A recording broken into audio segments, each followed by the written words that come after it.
25, so it's really only 3.5 years. I know it doesn't seem like that, but you only have 3.5 years left of school, so it feels like fast.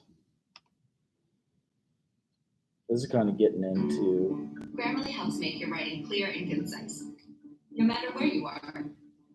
I actually use Grammarly.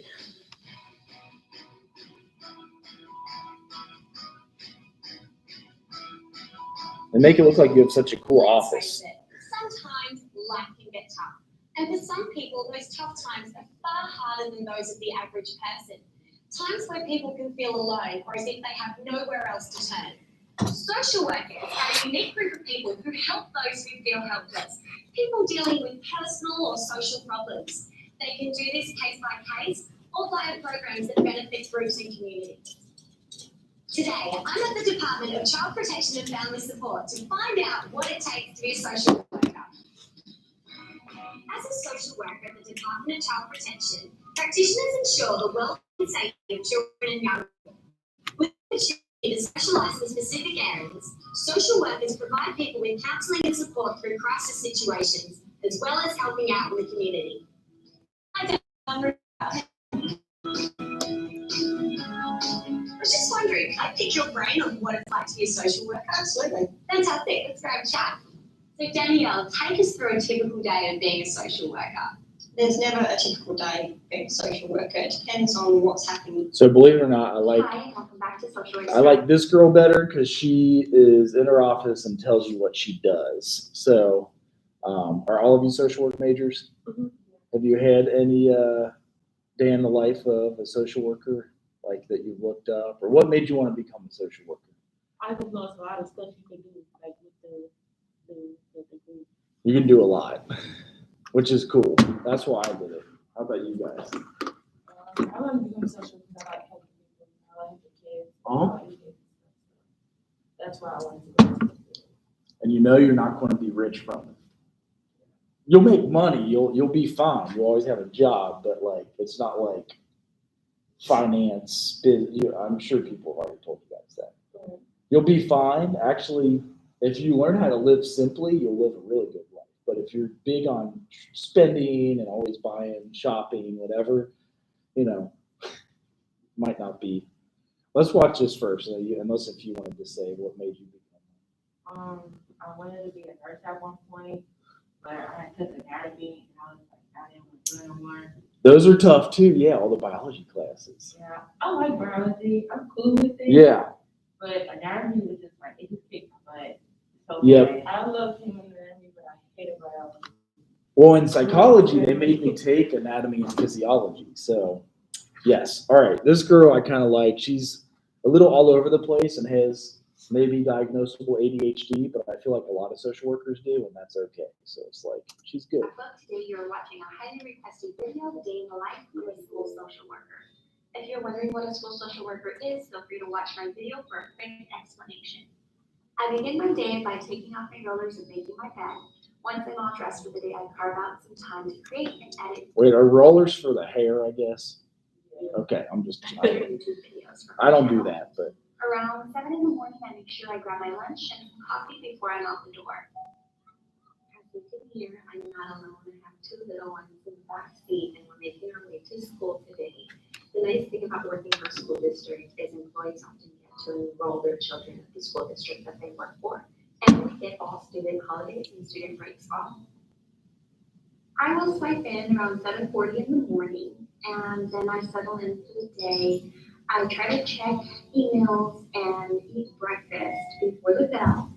That was the bell that you heard. Once the bell rings, I kind of wait by the That's a door, small watch the breakfast. hallways, chat with some staff. And once the announcements start, I take that time to check my emails and open up all the databases that I'll need to be efficient throughout the day.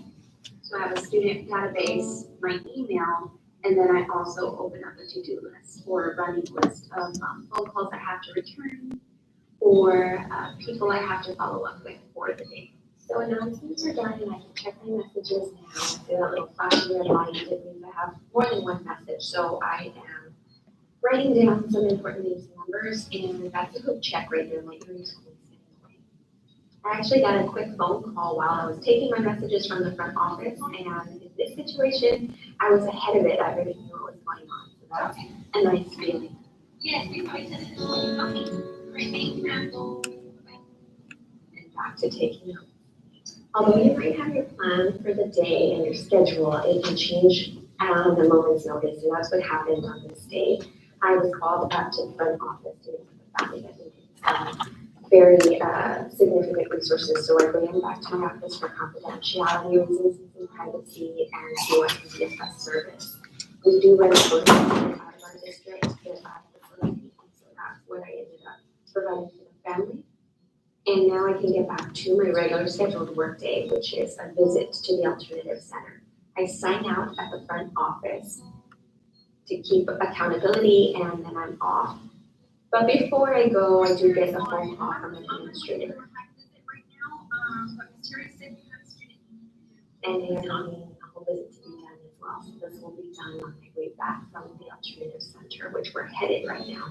The alternative center is where they place students that have had major behavior issues from the middle school. I wanted to share the office of the social worker at the alternative center. I love that our district does have a social worker there. I met with about 4 students at the center, and now I'm off to my home visit.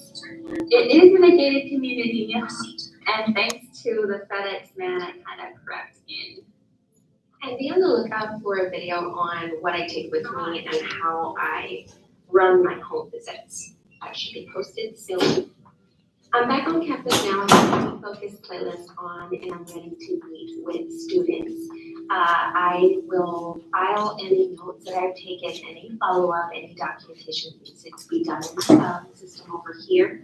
And once I have a good list of who I'm going to pull out, and what period, and where they're at, then I can start pulling students. So a lot of it is like organizing with spreadsheets, and you'll have notes, and you'll be trained how to do it. So, don't fret. Luckily, computers really help us organize ourselves a little bit more lately. When we were back on paper organization, it was pretty terrible. You'd spill coffee on it, and it would be ruined. Is to give them incentives for coming to school or other behavior charts that we've been keeping. Here's a bowl of candy that I find is a great incentive for middle schoolers. Right about lunchtime, I'm off today and this rainy Friday to meet with a colleague of mine at one of our favorite barbecue restaurants. And this little restaurant is nice, kind of hidden in a little airport that we have. We get to watch kids take off and eat very great barbecue sandwiches. And I'm on my way back to work. When I get back, I have a few more incentives to pass out, a few more students to meet with, and a lot more documents to file, but that's for another day. The lights are out, and I'm ready to start my weekend now. All I have to do is pick up my kids, and I'm ready to go.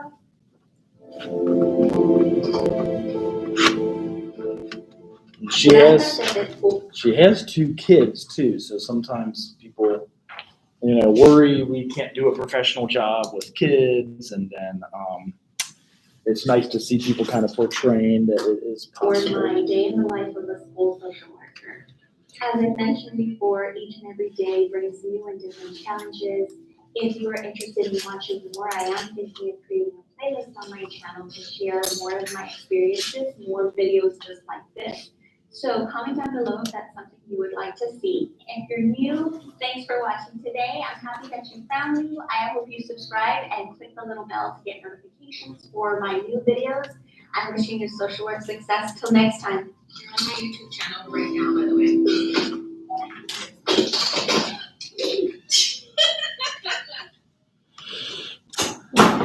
Hello, good morning.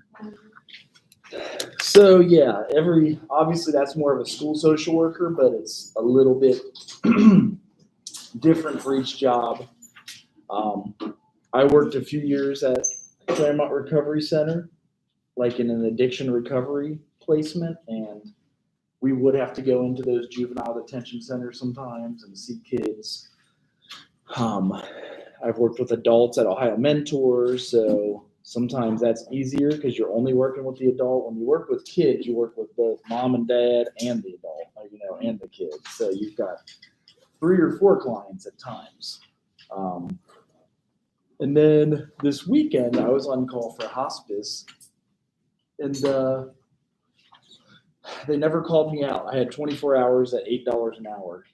You know, you're on call during that time, so they pay you regardless of if you get called. If you did get called out, it's like $25 an hour, which is nice. And do you guys have an expected salary social workers might make, or what do you think? I got this app on my phone. It tells me like jobs in different places, and it'd be like $25 an hour. Okay, It's say different times. I mean, say different salaries every time. that's good. Yes, hospital social workers definitely make that 25 an hour for sure. And different cities pay differently also, if that makes sense. I want to make sure I put the assignment up for you guys. So the next discussion and next paper. So if we go into assignments, it should be at the bottom. Let's see. Oh, I made a second copy of the values paper too. So the values paper, oh yeah, here it is. Just to give you guys the heads up, so that wouldn't be, you still have like a good 10 more days, but this is, and I'll show you how to do it right here. So you look up NASW Code of Ethics, which we opened up last week. You just do a search for that and you can download it. It's free because of our Code of Ethics. So writing a paper comparing and contrasting so it'll be your own personal values and stuff you grew up with values that social workers have, so NASW code. And this helps to see if you actually want to line up with being a social worker. Like if you want to, move forward, and if you feel you're not great at confidentiality or keeping things, confidential, that's like number one, that's a big one. So you might want to do something else. It says students should critically evaluate your own values and give examples of areas with your own values, and then areas that's incompatible. It's 3 or 4 pages. Let's see if this. So this one, yeah, I was saying they go up kind of like a page each time. So your first one is 2, this one's 3 in APA. So you would have your cover page, your few pages, and then references at the end. And then looking into that decision-making model. So like with the Code of Ethics, a lot of people will use different ethical decision-making models. Oh yeah, the assignment directions are already in there. So that's just one that you may choose.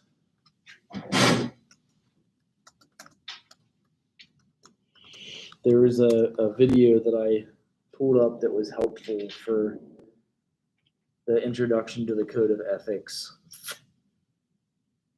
And, well, yeah, we already watched the ethical dilemma one, but this is just a 2-minute one. Learn That's about kind of- Wright State University's academic excellence and affordability. So Wright State also offers an MSW, so that's another local university you can go to for your MSW in a few years when you guys are done.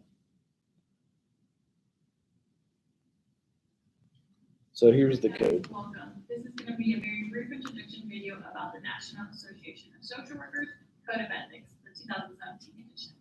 Okay, so what exactly is the Code of Ethics? The code is a guide for social workers. It outlines how a professional social worker should behave in everyday situations. When it comes to ethical problems, the code is kind of tricky because it won't tell you exactly what to do, but it will lead you in one direction or another when you take into account other factors of the ethical problem as well. So first, let's break down the content of the code. There are 4 sections: the preamble, the purpose of the code, the ethical.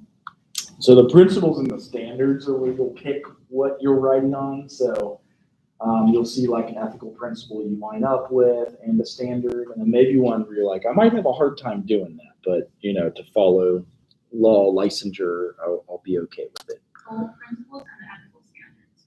In the preamble, it talks about social work, mission and the 6 core values. If you are wanting to go into the social work profession, you should probably be familiar with what these are. So here you go. The primary mission of the social work profession is to enhance human well-being and help meet the basic human needs of all people, with particular attention to the needs and empowerment of people who are vulnerable, oppressed, and living in poverty. So that's like number one, and this is why maybe a lot of you got into social work in the first place. Like the primary profession is to advocate in a way, find ways that we can meet the needs of others.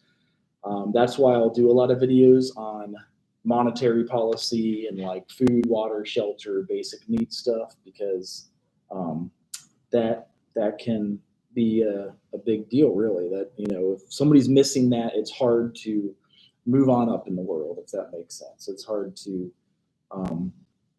like if you don't have housing, it's hard to hold a job. If you don't have a place to shower and to eat and prepare your food, it can be expensive to live too. So that's definitely something to consider. After this, it talks about the 6 core values, which are service, social justice, integrity, competence, importance of human relationships, and dignity and worth of the person.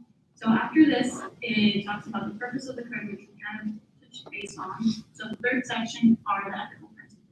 The ethical principles take into account. So this last one is really hard to sometimes, and I've shared this with you guys before. The last two, the importance of human relationships and dignity and worth of the person. Sometimes it's like kind of easy for us to get in judging mode. Like, you know, if you didn't buy all those cigarettes and cases of Mountain Dew, you might have money to buy formula for your kid, or, you know, like it's real easy to get judging. And we have to kind of at least hold that back when we're working with our social work clients, because, you know, we want them to choose. Like if we force them to buy the food or formula for their kids, that's us making the decision for them. We ultimately want to get them to choose it.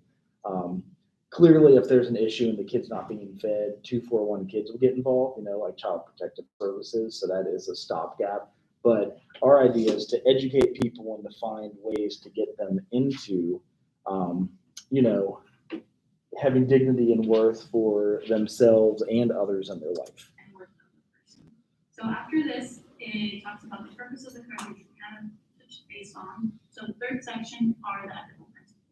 The ethical principles take into account the values that we just talked about. So for example, the value of integrity has a broad ethical principle of social workers should behave in a trustworthy manner. And then after that section comes the ethical standards. These are probably what you will be mostly talking about in your social work ethics class.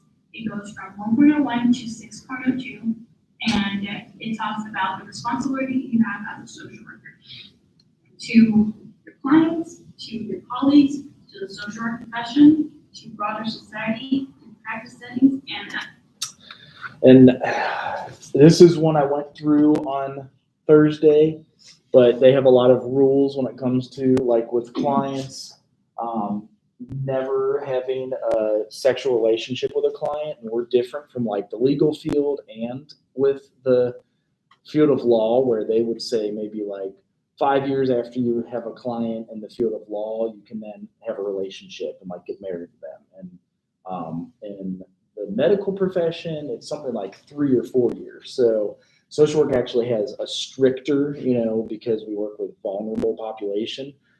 For clients, they even have stuff with colleagues that's similar.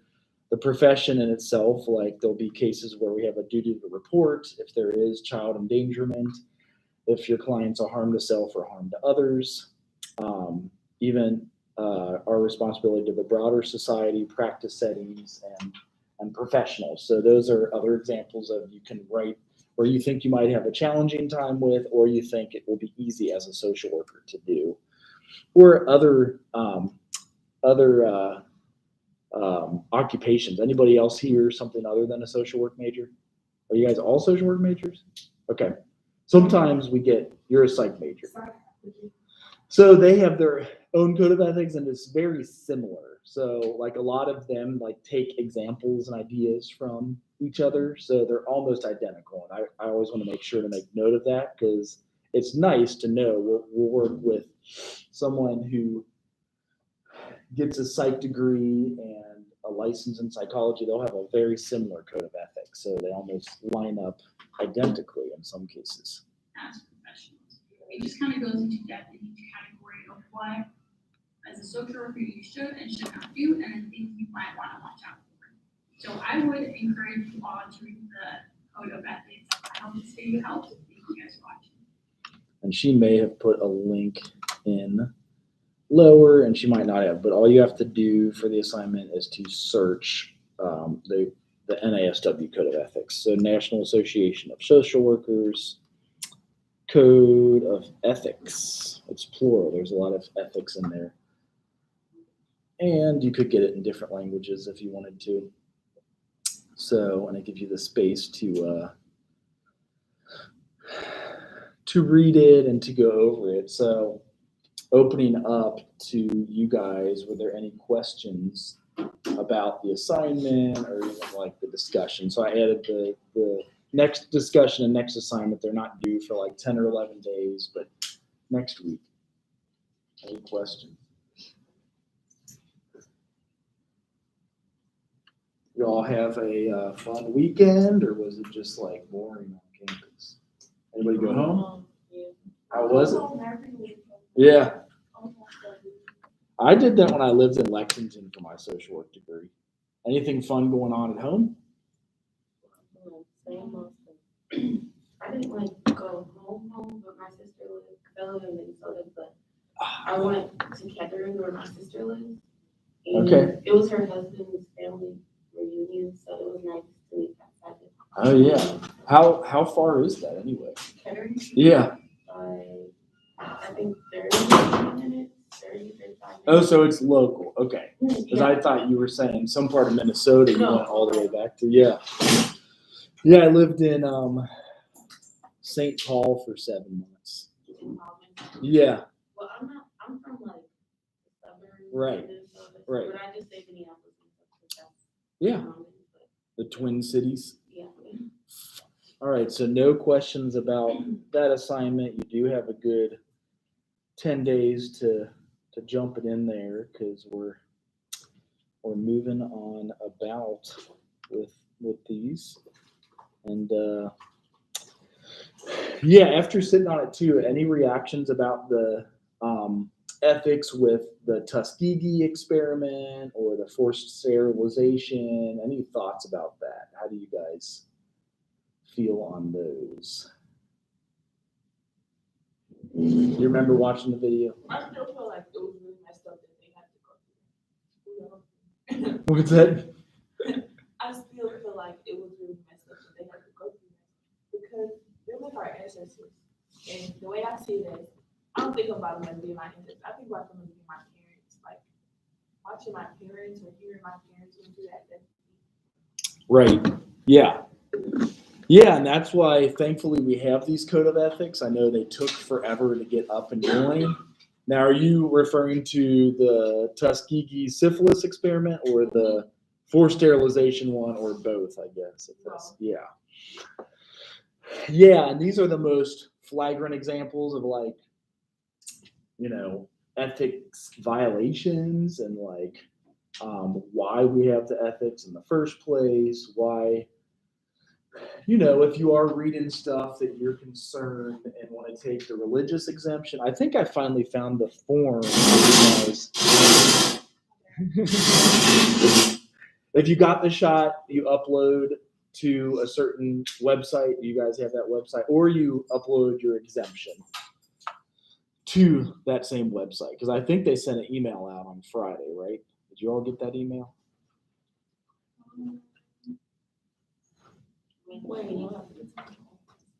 About either uploading your COVID shot or the exemption form. Well, I uploaded my COVID shot to laptop. That's it. Okay, you would upload it to the same thing. And basically there's 3 exemptions. And like I told you, I want to give you guys all the information to make a full choice on it, because I literally do stay neutral, and I think that's my ethical responsibility to do so. But if you have religious exemption is one. There's also medical exemptions, like if you have bad allergies or you would get a reaction to the shot, or if you know people that gotten reactions and you don't want to take it. And then the third one is for good cause. So if you write up your own statement, like that you wanted to, and you would, I think it is, do you know what the website is? Because I'll go MedProctor. Is it medproctor.com? Okay. So any of you still need to do this? I think this is due Monday. So you're done? Okay.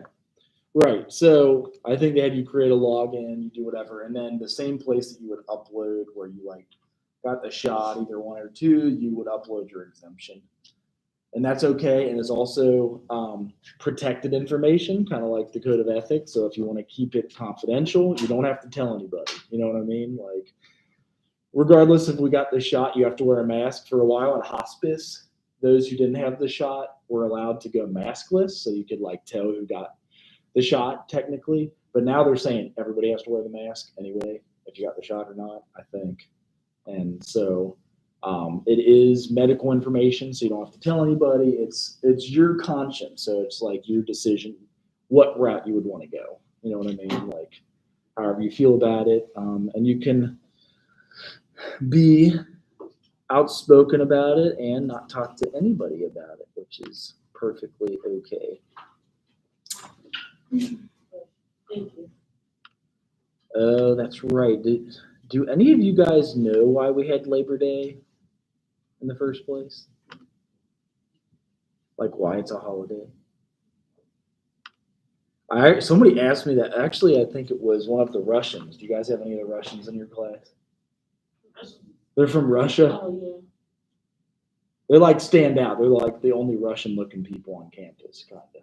Like even their clothes, you can tell they were made in Russia. So they're like, so what is Labor Day? Like, I actually don't have a perfect answer to that, but let me go ahead and it really. What's that? I just know you don't have. Right, and that was kind of the answer I gave them, and I realized that was probably like the dumbest answer I could have given them. Is I'm like, I should know the history. Is it really lines up well with how social workers were started?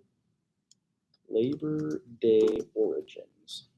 I forget what I found for them, but there was a very good breakdown that was like 3 minutes, and I wanted to share with you guys because here it is. So it's a federal holiday, just like this summer we got Juneteenth. Anybody know that we got Juneteenth as a federal holiday? Yes. It's a federal holiday. It's my birthday, so I will always celebrate. Like for the rest of my life, I won't work on my birthday. So I was excited. But Juneteenth is a federal holiday. They all have a history. MLK Day, Labor Day, Memorial Day. But this really lines up with why social work started in the first place. So that's why I thought it was a good one to get into.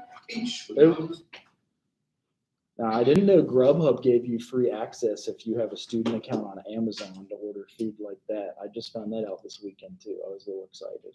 I know, I guess you're a student, you can get Amazon Prime for 3 to 6 months. Right, and then Grubhub is attached to that. Really? So I don't know if it's after the 6 months when you start paying $5 a month or if it's right away, but dig into it. And I got a bunch of Grubhub. Our kids were sick this weekend, so I tried to order a bunch of healthy food for my wife.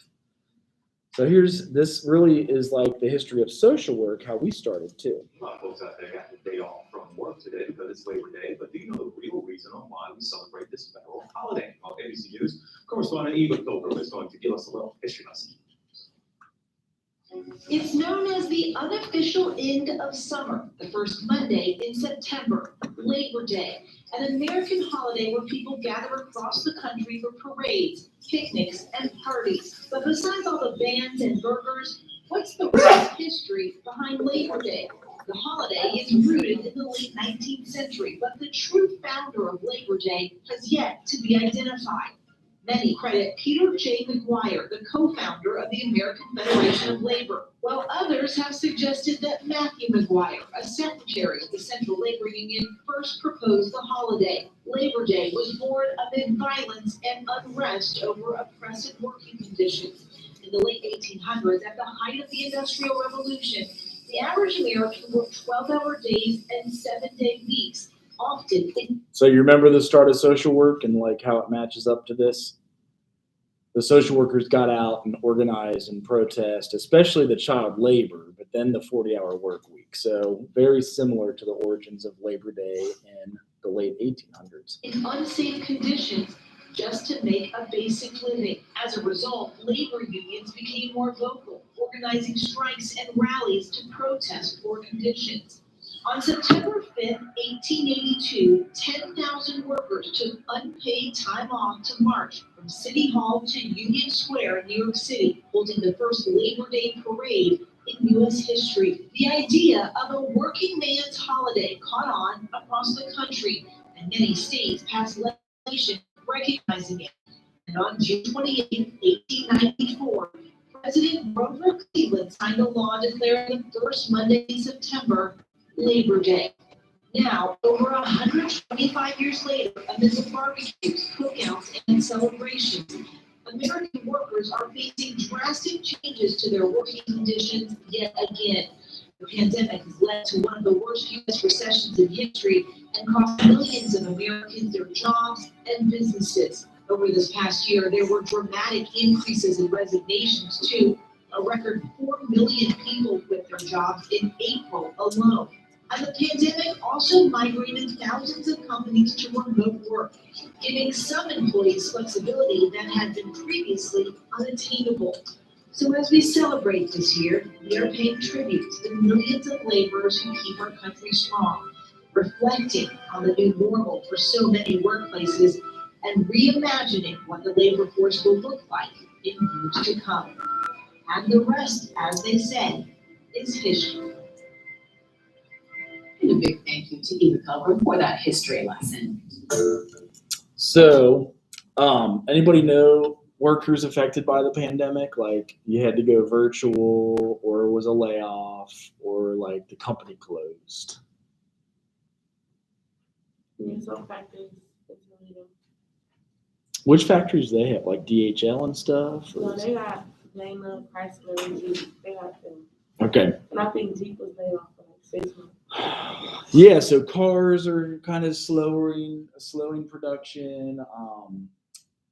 The benefits end this week. Do you guys know that we got an extra $300 a week if you got unemployment benefits during the pandemic? That ends like today. I think they extended it through Labor Day of 2021, which was yesterday. And if you got unemployment pay, they added either $300 or $600 a week onto your pay, which was a lot. I mean, that's like $2,400 a month if you had a total layoff. And so that ends today, and there is talk of this new bill being pushed through that will maybe add some more stimulus.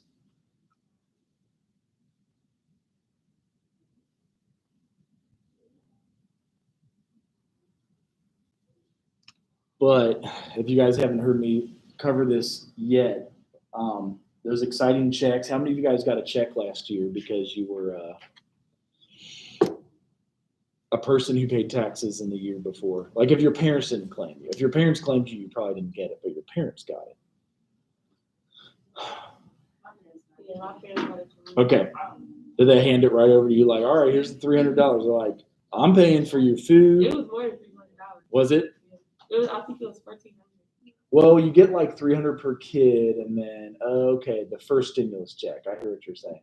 So like each individual got $1,400 to get through.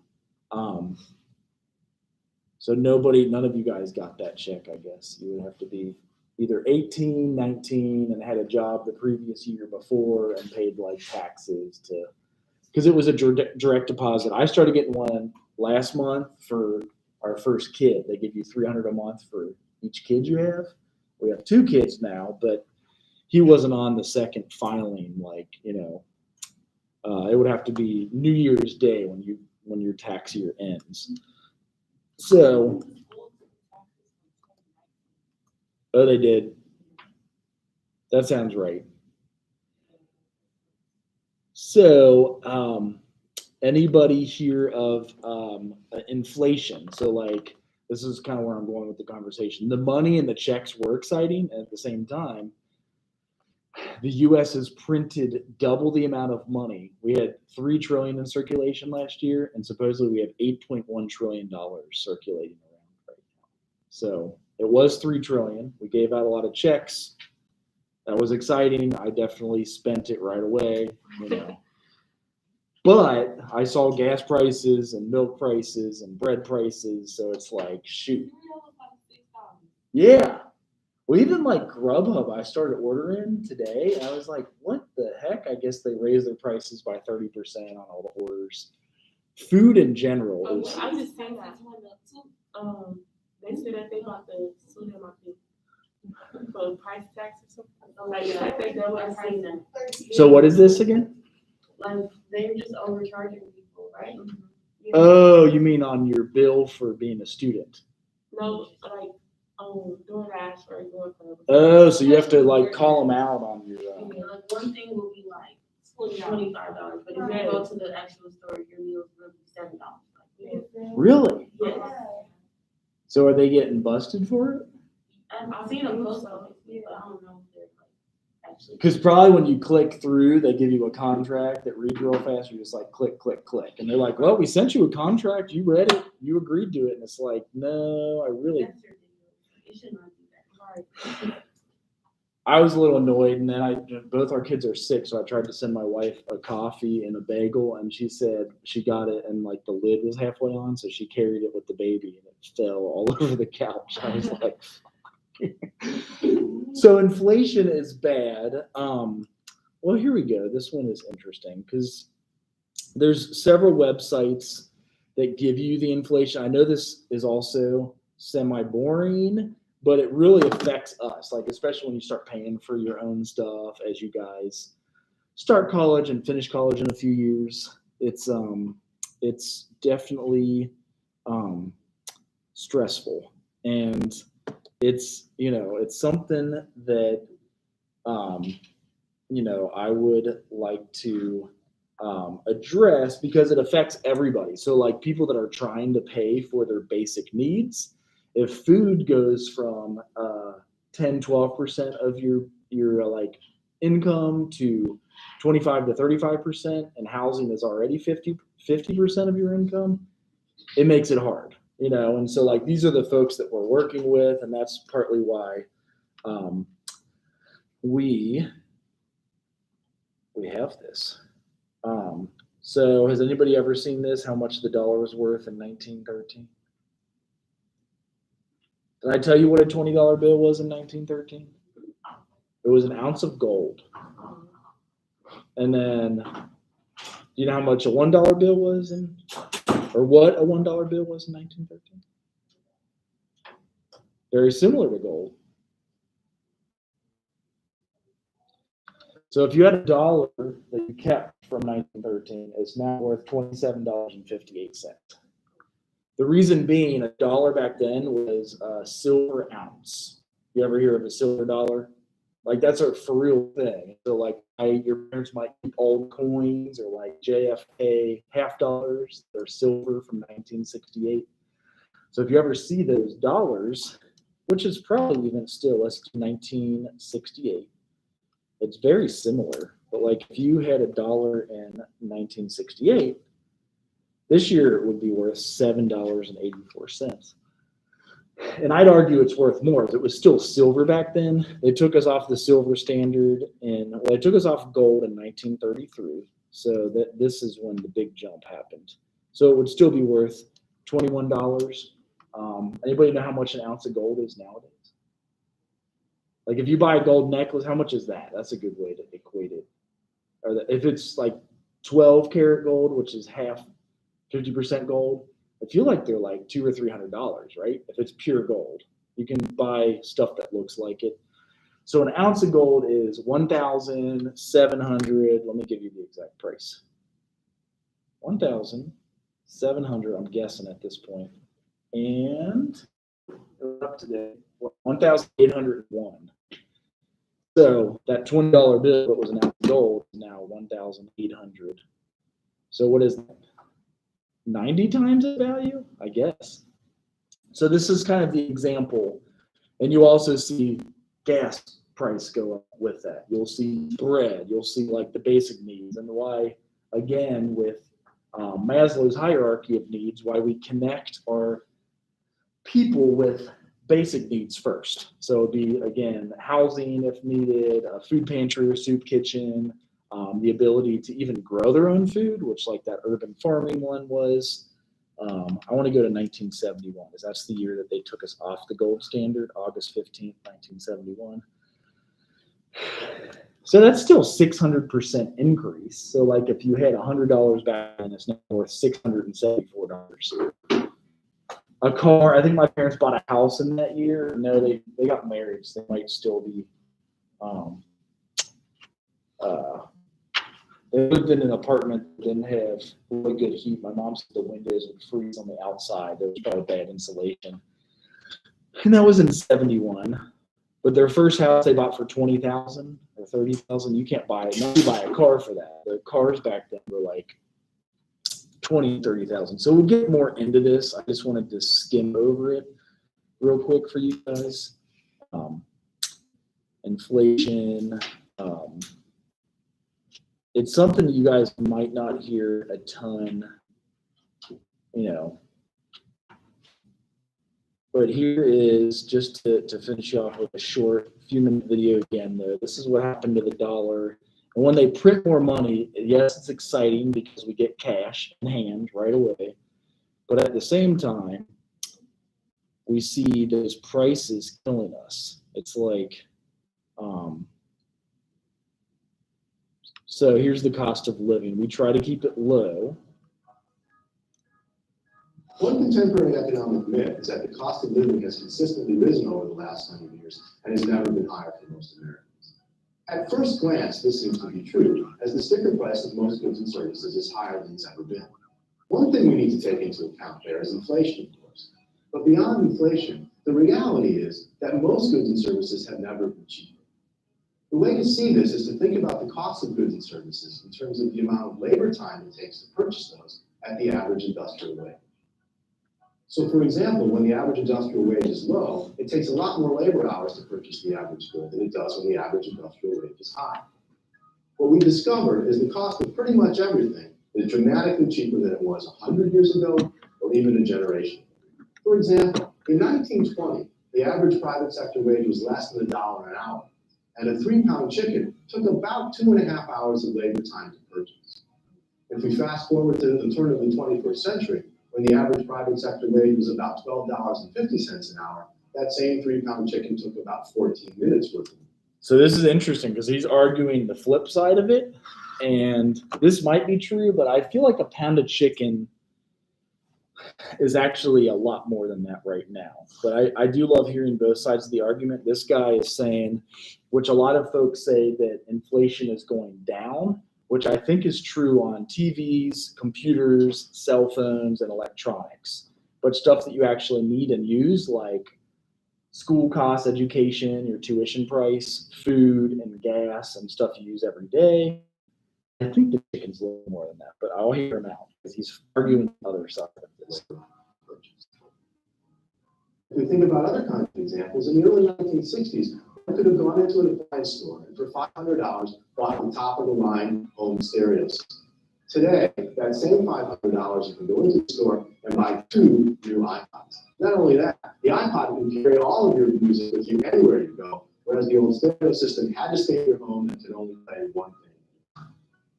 More important, if you think about the $500 that someone would have spent to buy that system in the early 1960s, then convert that over to labor hours, and think about what the same number of labor hours would buy today. What we find out is that could buy a whole variety of electronics products, from LCD TVs to Blu-ray players to home speaker systems to iPod to a laptop to a digital camera, all of them, and all of them being much higher quality than before. So he's given the electronics argument, which I think is really weak because those aren't things that you can eat or like keep you warm at night. Maybe if you plug it in long enough or play it loud enough, it'll keep you warm. But the electronics are cheaper, but that's another theory known as Moore's Law, that computers double in size every year and a half. They get bigger and faster and stronger and all of those things.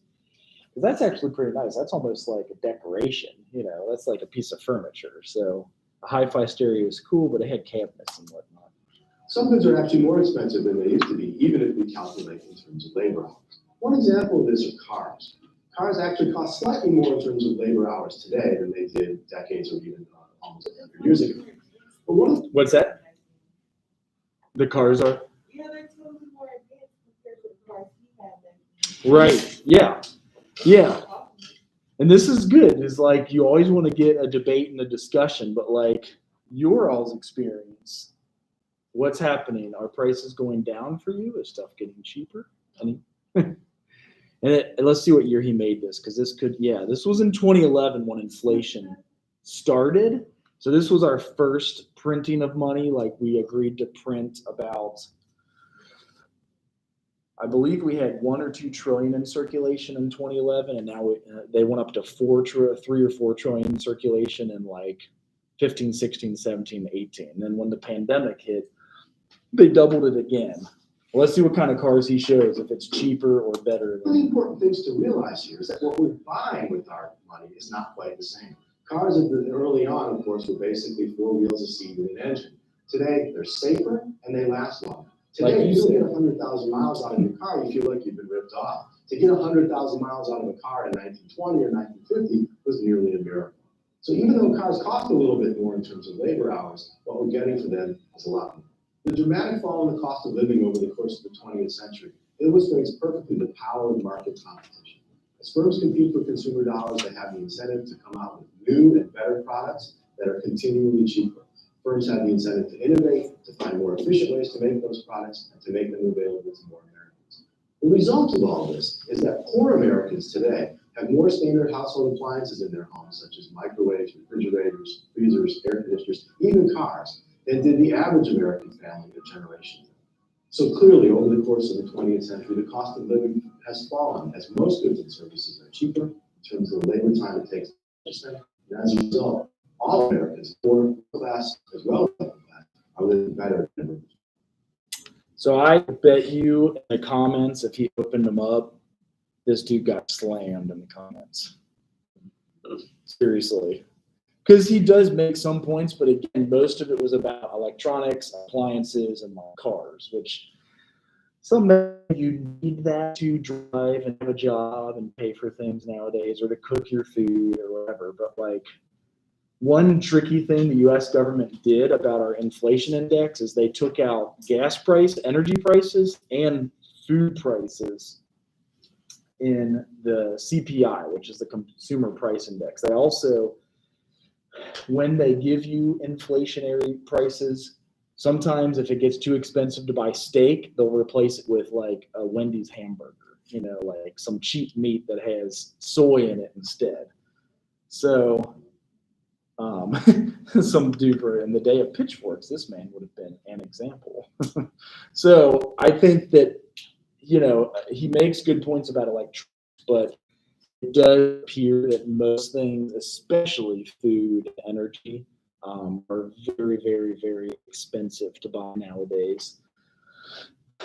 And one also may argue that electronics have gotten cheaper because nobody has money to buy a lot of electronics, so they have to lower the price for us to buy them in the first place. They have to be like within an affordable range. Like this piece of crap I got, it's cute, but it was $50. That's the only reason I got it. Red was the only color they had left, and it was $50 because I signed up for a 2-year contract. And I don't think, you know, I only got it because like the front camera wouldn't work and I couldn't sign in to, it wasn't DoorDash, it was Amazon Flex. You have to take a picture to sign into work over the summer.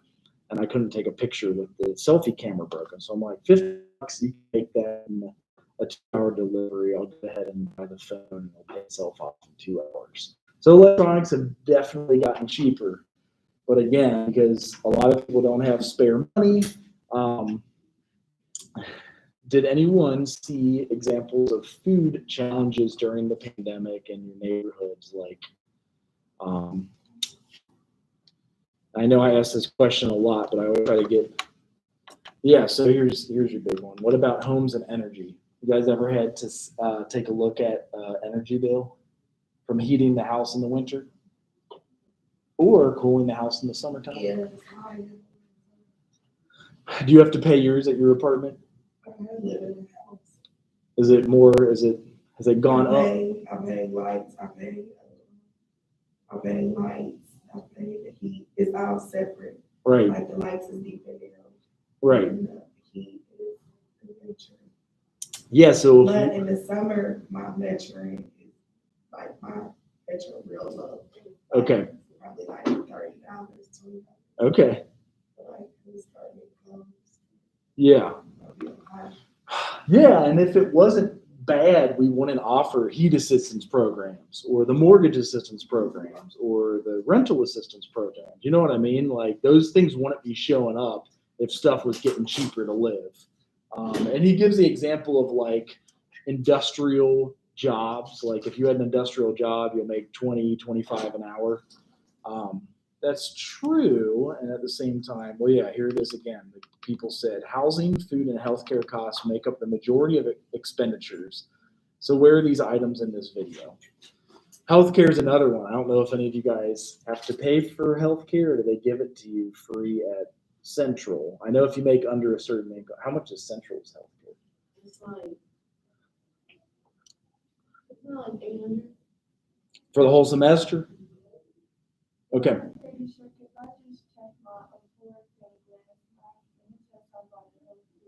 Right. Right. If you, just so you know, if you have health care from your parents and you can like take a photocopy or you can prove you have health care somewhere else, they will take that number off and you'll get that money back.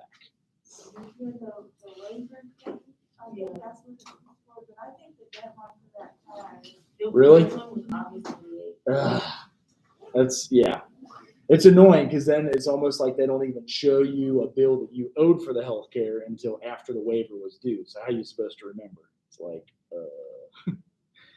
So anyway, yeah, the top line stereo system was 500. I just don't like his examples, you know. I am willing to hear both sides of an argument with like the chicken and I don't. Another thing to consider is we shoot chickens full of steroids nowadays. So like they get real big real fast in like 2 months and then they kill them. Or they even have like chickens on feeding tubes and don't even grow beaks and feathers. Even like with Buffalo Wild, their like chicken is like getting like what you just said. Nasty. Sterile, Yeah. Mm-hmm.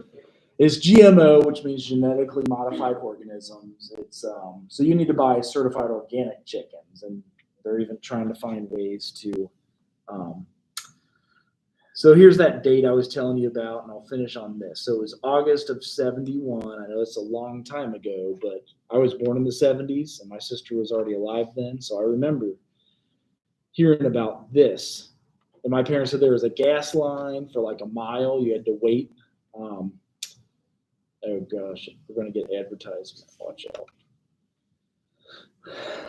And yeah, there's lots of different ways you can find out what your money was worth back then. But increase in the cost of goods and services, diminished long-term purchasing power. I don't always get those cartoons. This one. And that's weird. I don't know if I clicked on something when I was showing you guys the price of gold, but I just got a phone call that some dude, the message here just said, hey, I don't know if you just clicked on something, but I want to sell you some gold. And I was like, wait, what? So that was like literally as we speak. And I don't know if it's like through Google. This guy just called. Hi, good morning, Jonathan. This is Nick with American Hartford Gold. Following up with the request you made with us for information about physical gold and silver. Looks like you made the request through email. My direct line is The strength of our nation. 383-553. Again, this is Nick. So I guess that happened while we were in class. Something clicked through and it has my number on Google when they're selling me gold. But this is the date the president took us off the gold standard. And before then, we were gold was a $20 bill for 1 ounce of gold. Silver was a $1 bill for 1 ounce of silver. And you still can buy those old coins or you find them. But this date, they put us on what was called a petrodollar standard. So like that's why if you wonder why we have a lot of wars in Iraq, Afghanistan, or other places, we have our dollar is backed up by oil now. So this is the date they did it. Currency is based on the strength of the nation's economy. And the American economy is by far the strongest in the world.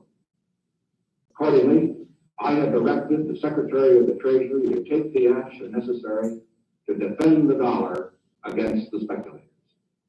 I have directed Secretary Connally to suspend temporarily the convertibility of the dollar into gold or other reserve assets, except in amounts and conditions determined to be in the interest of monetary stability and in the best interest of the United States.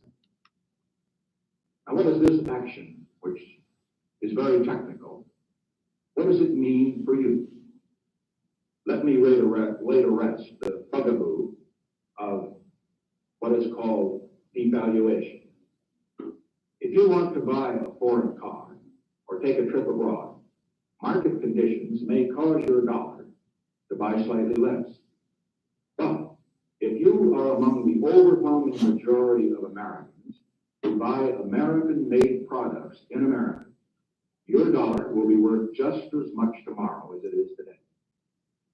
The effect of this action, in other words, will be to He was lying to us, by the way. stabilize the dollar. So the dollar wasn't worth the same. Like actually, when they took us off the gold standard, it went from $20 an ounce to $35 overnight. And that was like in a 24-hour window. So gold was a $20 ounce. When they took our dollar off the gold standard, it was inflated to $35, which I know we all hate math as social workers, but going from 20 to 35 is almost double. That's almost 100% increase. It was like 80%. So if you were trying to buy that much in chicken or just to like buy your lunch today, that's how much more you would have to pay in order to get something going on. Anybody have family members that save those old coins? If you do, I guess keep it a secret. Don't tell people. They're worth good money. You know what I mean? Like you want them to keep it probably in the bank at the safety deposit box because they're, it's hard to find an old U.S. $20 bill because it's like gold and it has like an eagle on it, and then they have a double eagle and a quarter eagle. So each one, like a $5 bill was a quarter ounce, like that big. A $10 bill is half an ounce, and a $20 bill is a full ounce of gold. Some people wear them on necklaces, like Flavor Flav, the bling on around the neck, like the clock. But anyway, any questions about that and how you can fight inflation?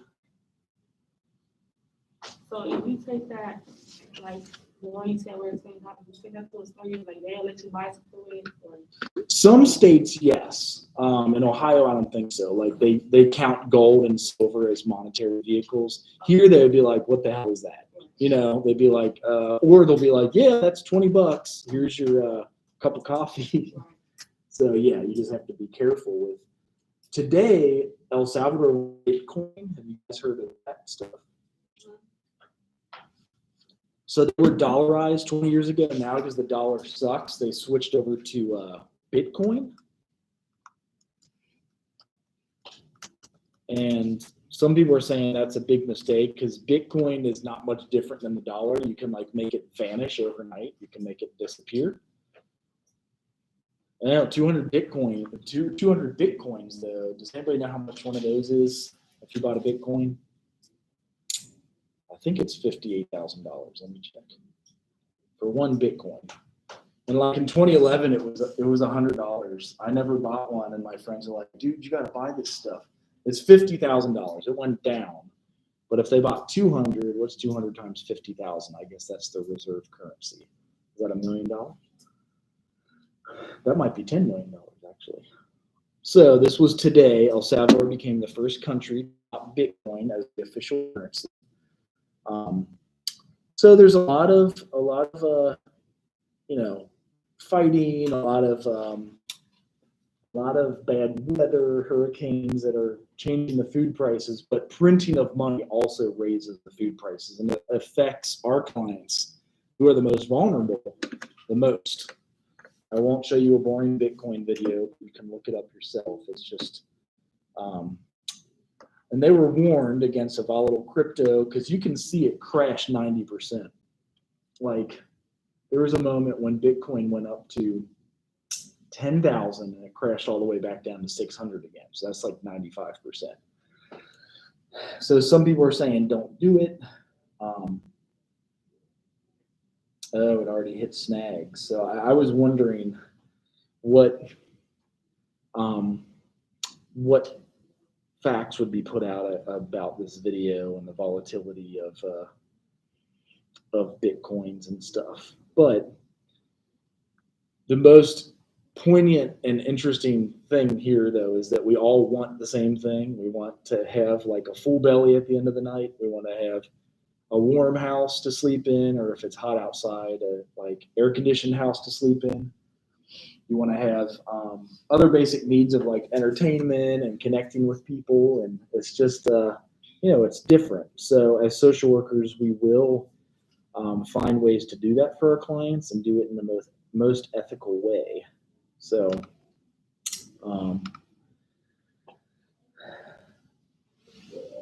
and you guys are learning how to be social workers on the generalist model. So to help anybody that's in need, you might even be starting helping with your friends or people in the dorms or folks that you're trying to connect and hook up with stuff today.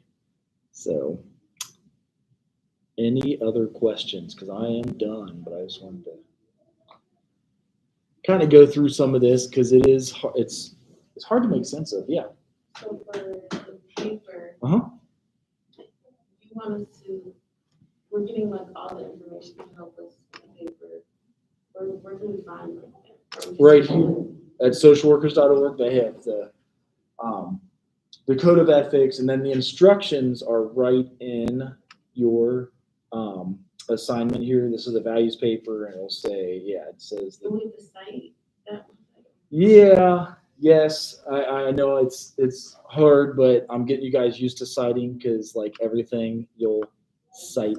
Citing the website? You can cite websites too, yeah.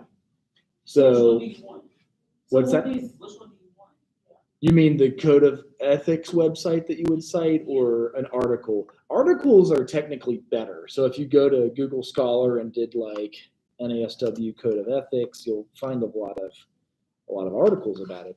This is better because you can sometimes even put a quote in, and if you want to cite it, you just press on the quotation mark. So you would put like Brill 2001, and then that within paper, and at the end you would copy this APA thing. You write references and then say I use the Brill paper like that. This is supposed to, what's that? This thing is like a lifesaver. I don't think I would have finished at Google Scholar. So you go to scholar.google.com, which is that. To find articles, you might just type in the NASW Code of Ethics. And then you could even do, ideally you want articles from like the past 5 years. So you might click since 2017, but here you still can cite this one, which was written in 2021. Okay, so we can use either, we don't just have to use that one website. You want us to search it up on. So it's not like another research paper. Ideally, every paper you'll write will be that. Okay. It'll help you get ideas, because like just writing about a code of ethics without somebody talking about it or a conversation, it always helps to be like, Brill 2001 says it's important to have a code of ethics to have an ethical practice. And then you would write your own opinion. So you always quote somebody and say like, I agree, you don't want social workers having sex with their clients, like something that's clearly obvious, but like, why do we have this like no touch policy? Why do we have this not taking extra money on the side policy, and why do you agree with it, and then what other people say about it. Like if we did that, then we'd just be like Al Capone and, like taking money for favors, and that's not really getting to the core component of values like dignity for the human person and stuff like that. It's always APA in social work, which sucks because I know they train us in high school to always do MLA. So it's almost like now for the rest of your career until like if you go to grad school, it's always APA. And it's only because they paid the most money to get their stuff. If MLA had a bunch of money, you'd be still using MLA, but it's not a ton different. It's just you're probably used to writing works cited, which I wrote all through high school, and now in college I have to write references. I always get crappy grades on papers because I never got it right until like I graduated. But now to publish, like if I go in here in my publications, I have to write all of this crap in APA style. I would have none of these publications had I not written in APA. They look at it and they throw it out. They're like, hey, by the way, APA or this ain't getting published. Yeah. So you learn in college and then you begin writing more and more. And then I had students that published in undergrad, which I'm jealous because I'm just not that smart. I had to wait till graduate school and then my doctorate. And like the teacher kind of trains you on how to publish and in your dissertation. So they always, I think I have my dissertation here. Yeah. The refugee ministry program. So that's where you learn how to write and how you learn how to teach is in grad school in the doc program. But then they put it up, like Google it for everybody to see. They have a whole, that took 3 or 4 years to write. Because it was a 155-page paper. And I was working full time throughout. But yeah. So you get 4 years for your classes in the doctoral program. Some people only take 2, and then you could start at your 3rd, and then you get 4 years to write your dissertation. Is that what they recommend? That's the deal. Any other questions? We can, then you have to defend it in front of 3 people that you have in your program. So like the 3 social work professors. I got my doctorate in counseling, so I had 3 counseling professors. See ya. Any other questions? Writing is hard to learn. You'll do good. Nowadays you have like a lot of these shortcuts, which is cool. Like I think in grad school I didn't have these, and that was like a lifesaver. I think I use that for my dissertation all the time. So you're welcome to use these. It's not always perfect. Some teachers might complain about you guys using this, but I'm okay with you using it. It's a shortcut. Yeah, scholar.google.com. You can search up any article you want for anything, and then you can even pick like, I only want articles published this year, or during the pandemic, or the past 4 years, or like whatever you pick. And you can download it right here. You can download the whole article and print it out if you like highlight and like, It's cool. Yes, thank you guys. Okay, so I wasn't here last Thursday, but I watched the YouTube video. I saw that, yeah. Can I do that or